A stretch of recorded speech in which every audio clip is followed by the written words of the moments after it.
The Yeah. next film that we're going to talk about is actually very perfect for quarantine, very scary for quarantine, and perfect for our meetings like this because it's called Unfriended.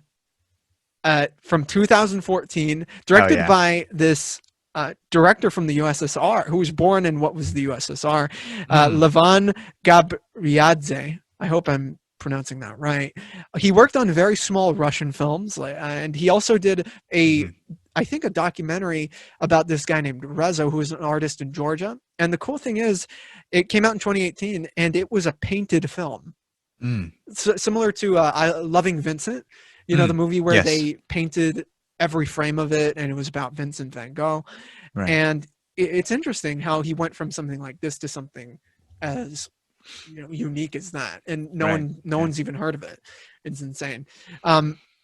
But do you want to tell the people what Unfriended is about, and how is it different from anything else we're talking about right now?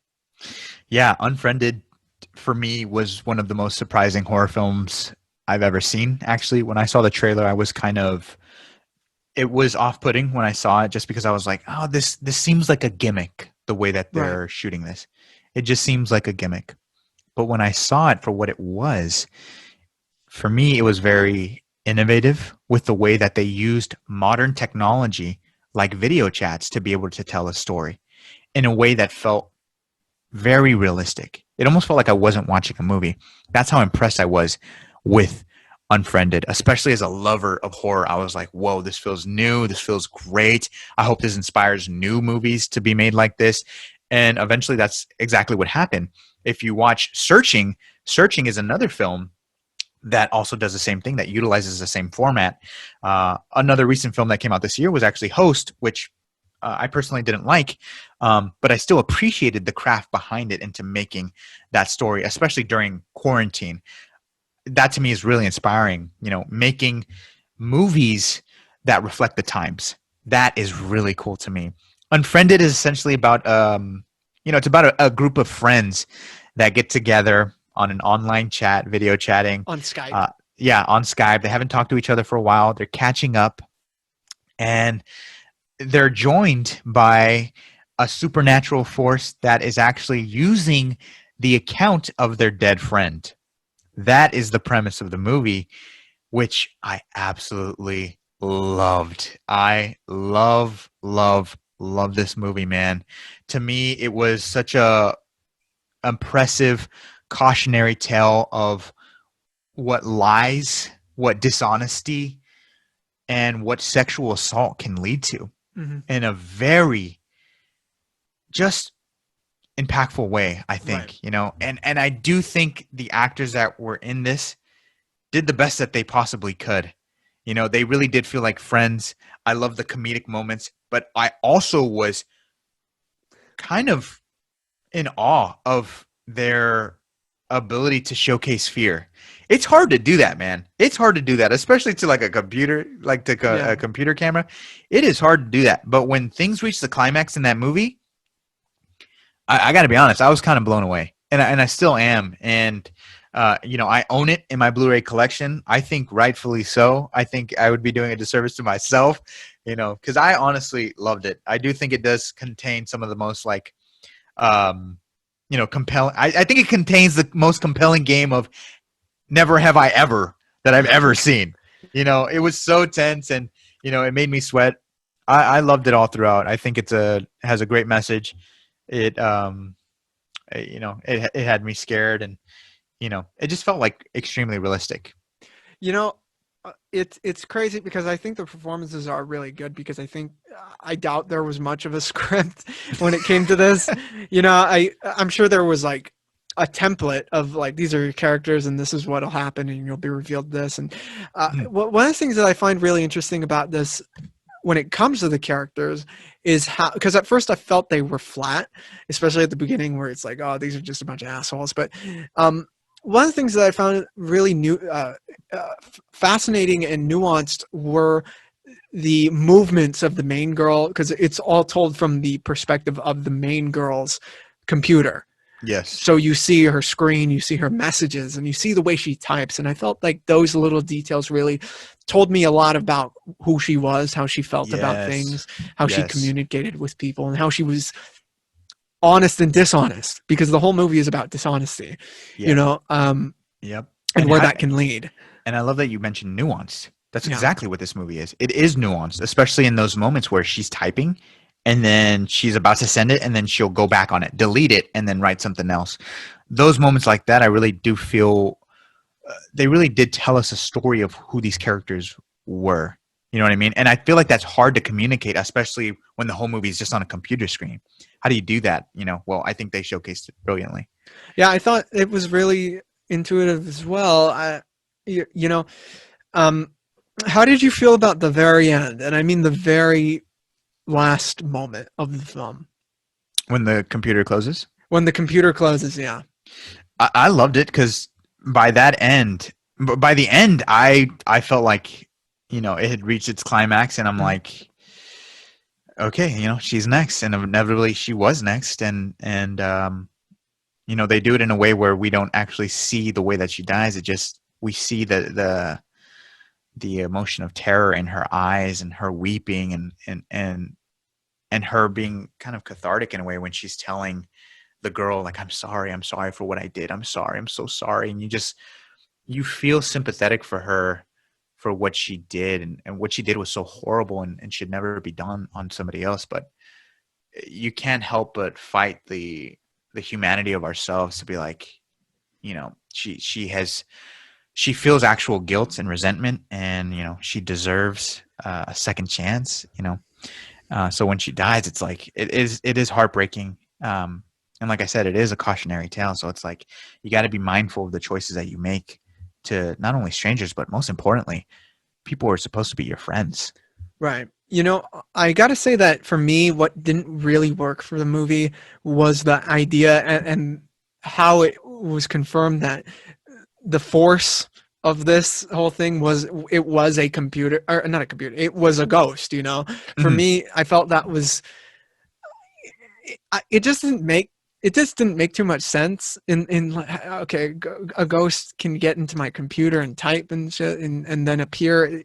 Yeah, I think especially because I think there's a second film which I have not seen yet, Mm. Unfriended, where they're about the dark web, and I don't think there's a supernatural element to that at all. There's a bunch of hackers Yeah, on the dark. Have you seen that? I've seen the trailer for it, and I do like the idea for it because the dark web essentially exists, and that there Right. are people who can hack you and actually can find out your address and stuff like that, and be able to kidnap you and stuff like that. Uh, sex trafficking and stuff like that. Yeah. That's a real horrific reality.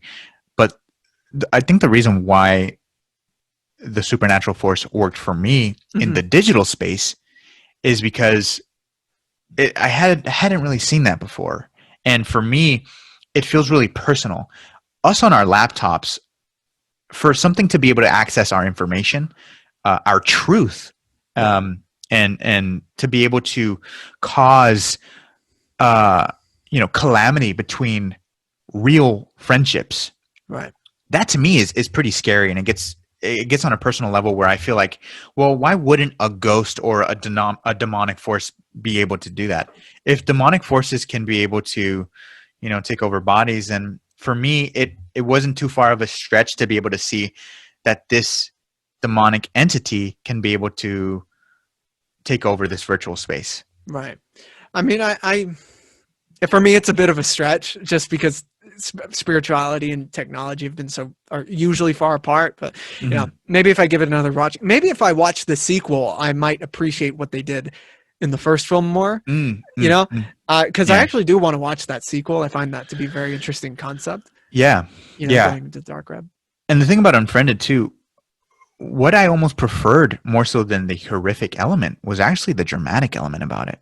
When you see that whole sequence of Never Have I Ever, and you see these details revealed Yeah. about these friends and what they've done to each other, really great acting, I thought, and really great drama, that I think does occur, within our teenage years or our college years, where friends are stabbing each other in the back and they're talking smack, and uh, Right.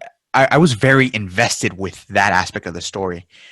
Never have I ever, slept with so and so. who we're talking with now, and then one friend would put it down, and they'd be like, "Really? What happened? Whatever, And And that then one friend is going to be like, fingers still up. yeah, exactly. That to me, Got no words here. it was just a very interesting and relatable way of revealing information to the audience, where the conflict felt like it was genuine. Mm. That's what I really appreciated about this movie, man. I'd be killed. I think that another thing about it is the worry of social media. To the next extent, people going on your profiles, looking at your history. Yes. It's a really good argument as to why social media should not be allowed to people under the age of like 16. And don't exploit others on social media as well. Don't exploit, because it could come and bite you in the butt, man. It could come to haunt you, bro. You're gonna get friend requested, and then it's over. I set up my Facebook when I was like 13, and I can only imagine the dumb crap that I wrote that throughout the year. I mean, I'm not on it now, but it just back when I was like, I was a child. I had brain damage. I mean, come on. Yeah, and also like the images that they use too are pretty chilling. Like the images of the girl who killed herself at the very beginning. I thought it was a very chilling opening, and it just left a bad taste in my mouth as well. And also like the way that they were able to transition from like apps, from like Facebook to Skype, to instant messaging. There was this great it just felt very real, where they went to the chat room. She went to the chat room to ask for help. Yes. With random people. I thought that was a really good detail. Oh, yes. Very good. How creepy was it, bro, when she called the 911 dispatch caller, and they weren't helping her. Like it freaked me the hell out, because like the demonic force was able to talk to her on the phone too. Like it was just so creepy. And also my favorite scene actually was when the redhead friend was I think she was sitting in like her laundry room or something that. Yeah. And it's just stuck on that picture. Yep. And she's just looking at the camera, and they think it's frozen. And then you see the phone zzz, zzz, buzzing. And that whole time she's just still. It was inhumane and really effective to me, man. Yeah, I love it when the kid stuck his hand in the blender.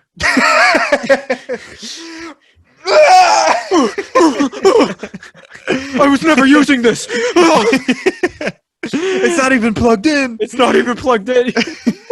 Yeah, they need Ghostbusters up in that app. Yeah. No, but I really loved it, and the people who don't or whatever, that's fine. And stuff like that. Well, let's talk about that. The movie question is actually related to the criticism of it, because this movie was criticized for its format, but I personally thought it was a clever idea. So for you, where do you think the line is between something that might be considered lazy and intuitive? I don't know. I think for me, I feel like a great movie has to have at least a solid premise and script, and a good team behind it that is passionate. If I don't notice those things when watching a movie, I think that's where it could get lazy. Yeah. If you have somebody that's just like, well, let's just pick up the camera and then we'll see where we'll go from here, then we might get instances where we get some scenes within the prequels, where you would literally see behind the scenes footage of George Lucas. Oh yeah. We'll just do this, and let's see where it goes.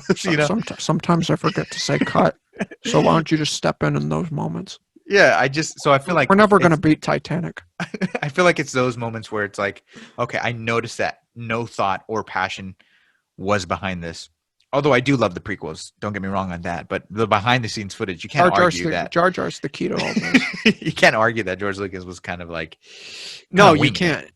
He was X-winging it. He was completely winging it. He was Y-winging it. Yeah, yeah, exactly. So with this movie, I felt the opposite. I felt there was true care. I felt there was a message here to tell, and I felt like all the actors involved were fully committed.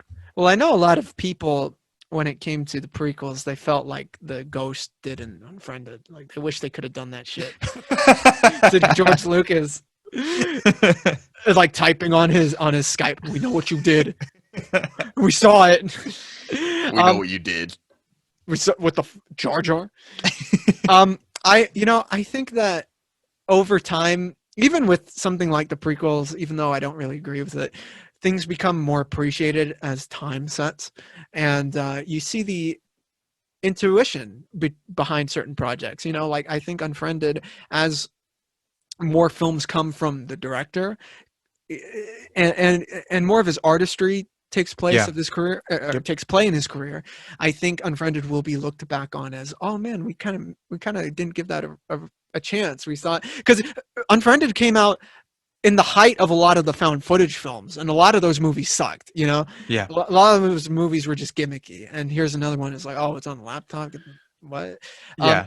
That's originally how I went into it. I thought Right. it would be another one of those gimmicks, but when I saw it, I for me it resonated with me, and I felt like it had something important to say, Yeah. especially when you find out what happened to the girl and what they did to her.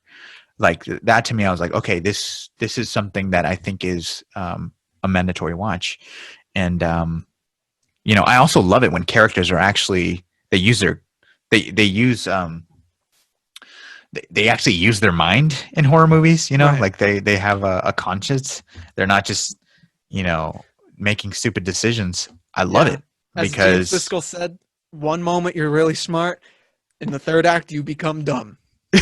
yeah, exactly. And that I think was one of actually my negatives for Host, which came out this year.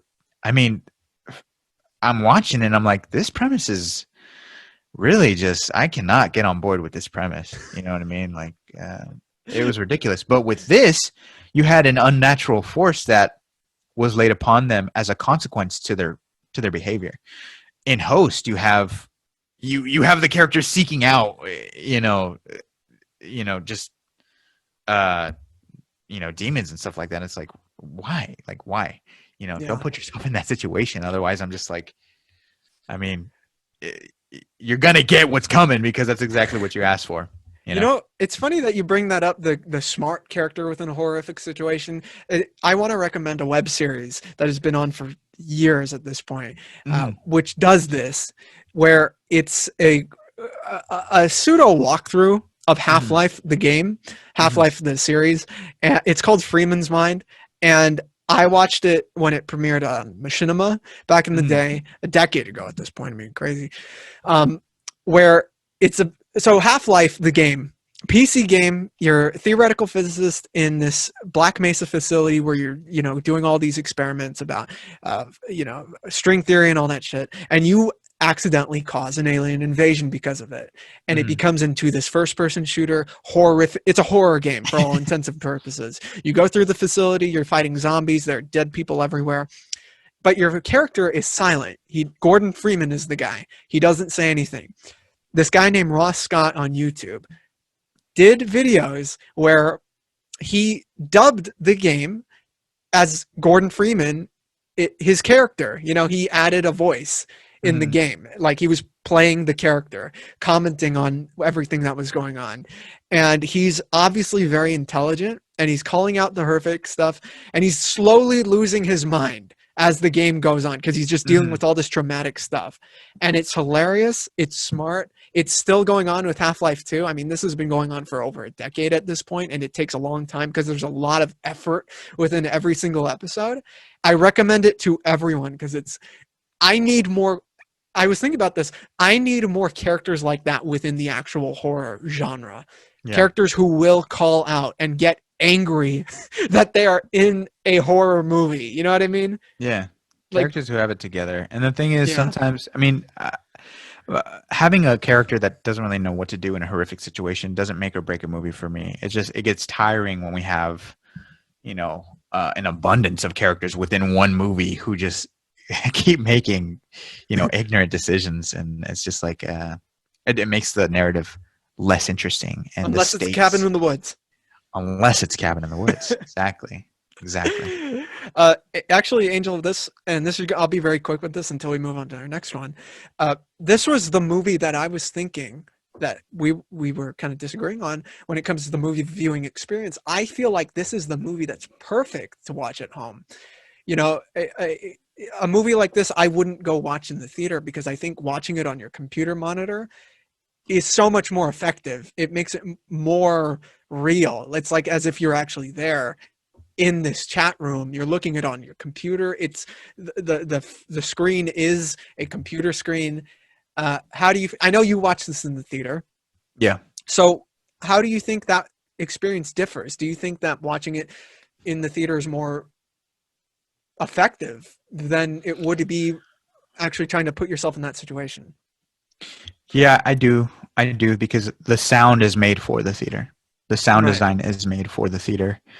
And so when I watched Unfriended, it felt more immersive. Mm-hmm. Watching it at home is not the same, even though I have a very large surround system, very large TV.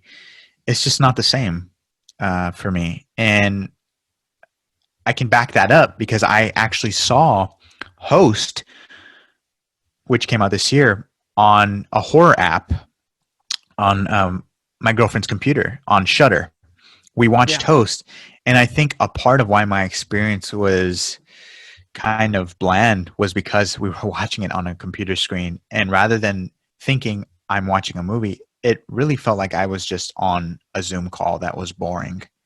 That's really what it felt like, essentially. With So, Host, right? with Host. Yeah, with Okay. Host. I haven't watched Unfriended on a computer, so I don't know Right. if that's like the right way to watch Unfriended.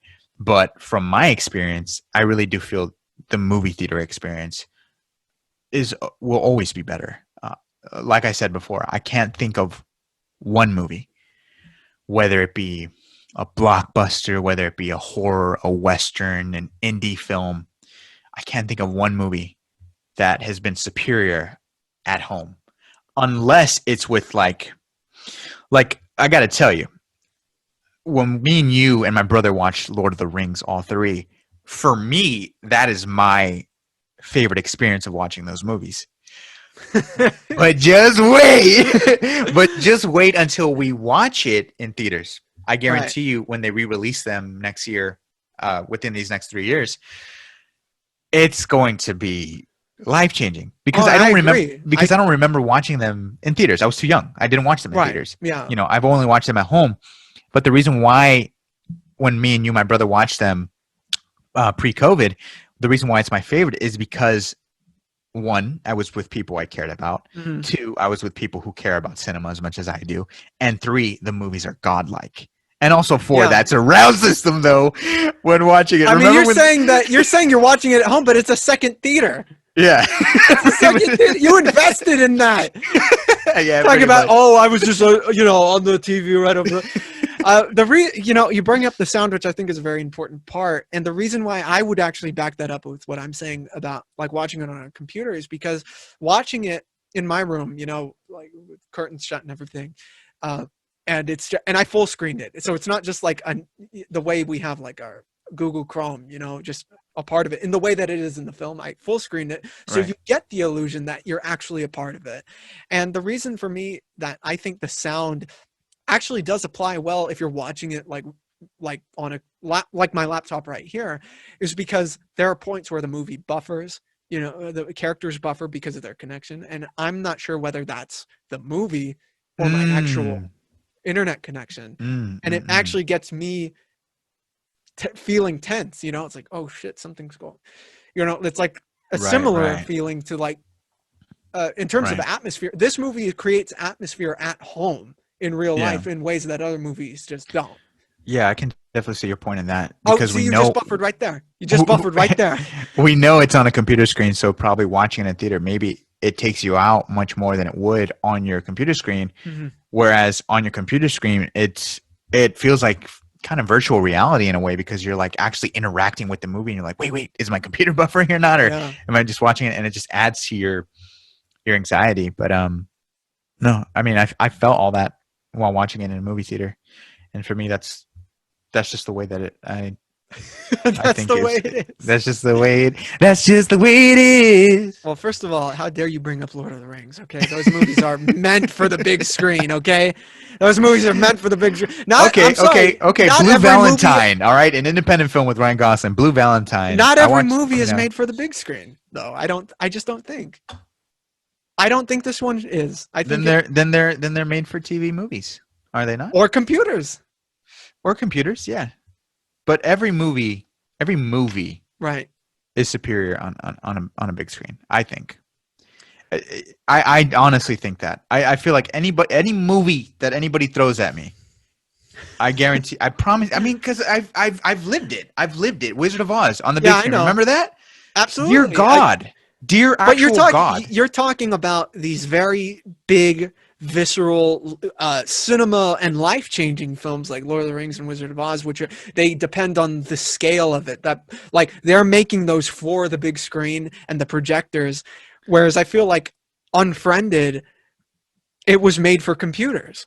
You know, it was made for the digital age. You know. Yeah, I could see that. I mean, I don't know.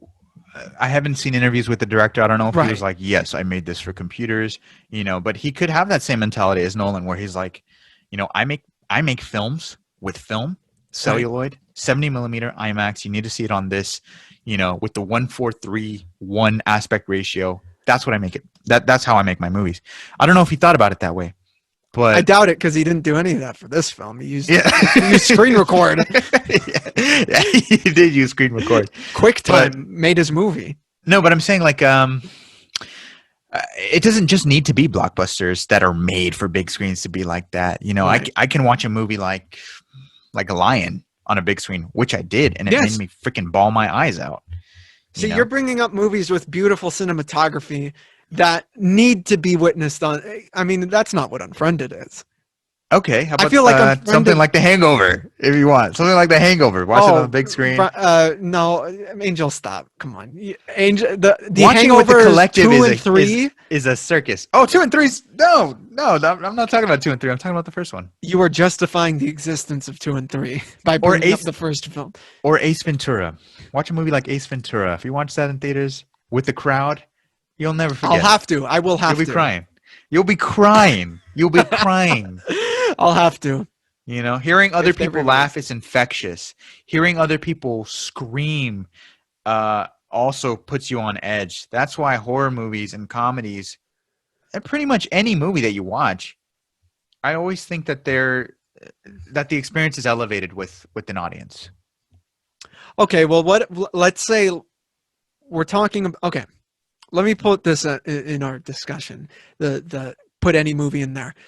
What about if you're watching something like Paranormal Activity, where the cinematography, the way that's shot, the way that it's meant to be portrayed, isn't really. It doesn't need the big screen to be effective for someone who likes it, right? Because it's not like visceral. It's not like, you watch the movie because of the cinematography, where you watch cinematography on the big screen, right? I think a couple of complaints for those movies is that it's just a bunch of still shots until something happens. So how do you think something like that factors into this, where it's kind of an in-between of movies and what Unfriended is trying to achieve?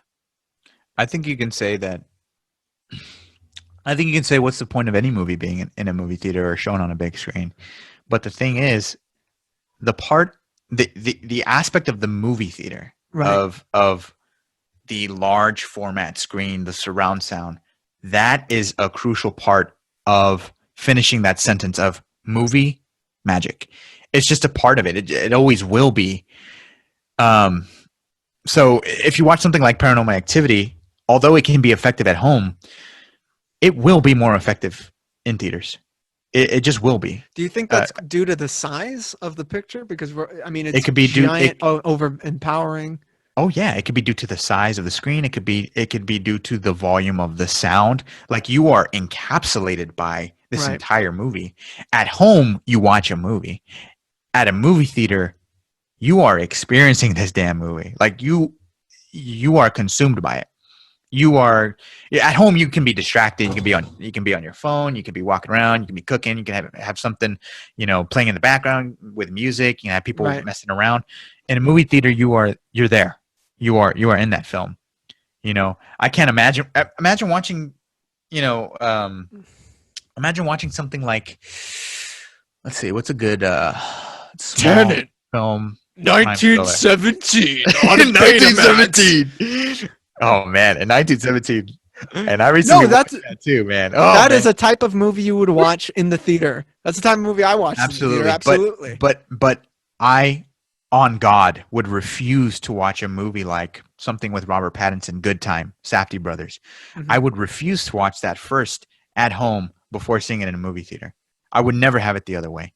Never. Right. I would never experience a new movie that way. Watching a movie like The Devil All the Time recently with Tom Holland and Robert Pattinson, Mhm. it's not the same watching it at home, man. I'm telling you, that's why I don't like when these streaming services put out new movies on their streaming services first. I Right. hate that. I hate that. It tarnishes the industry, and also I think it prevents us from being able to fully maximize a movie to its full potential. Manchester by the Sea, Right. when Amazon released that in theaters first, I was happy as hell. Saw the movie in theaters, blown away by it. Mhm. Blown away by it. Watched it at home, still a perfect film, but not the same. I think that it really does depend on the film itself and what it is trying to achieve. And I think if you're looking for the most realistic, in my opinion, the most engaging and realistic way of watching Unfriended specifically, I think watching it on your computer, with trying to emulate as much as you can the theater experience, even some of the lack of the theater experience I think could really enhance the viewing of Unfriended, because it reminds you less and less that you're watching a movie, because Mhm. if you're watching like surround sound and all that, people screaming behind you, it reminds you that you're in the movie theater, I believe. With a movie like this, you want to watch it and be like, this is actually happening. These people are real. This is disturbing. And things are disturbing, I think, when you peek into them, when you're the outsider, when you're the fly on the wall, Mhm. and watching this as if it were actually happening on your computer. Full screen the movie on your computer, and tell me you don't feel like it's actually happening, right? You're Mhm. like you're hacked into someone else's computer watching their conversation. I think with movies like this that go out of their way to use technology in this way, I think that it really does benefit. And uh, I love all those movies you brought up, and I love them because they were actually made for the theaters. And I would have to look at an interview with the director himself, because I don't want to put his beliefs in his mouth, his ideology in making the film in his mouth. But I think the film speaks for itself in the way that it's most effective. And I think a movie, if it's good enough, no matter where you are, lack of sound, lack of giant picture on wall, if it's good enough, you'll feel the same way, in the way that we did watching Lord of the Rings, which wasn't in theater, which wasn't with a giant crowd. Imagine it, but we still loved it. We still cried. We still laughed. We still got hyped, because Yeah, we those got that. movies are good enough to do that. Yeah. And I Yeah, think no, that's Unfriended true. is one of those films. Hmm. And I want to see the second film, because I actually want to try that again, Yeah. with a different type. So okay, before we move on to the next film, do you have anything else to add to that debate? No, I think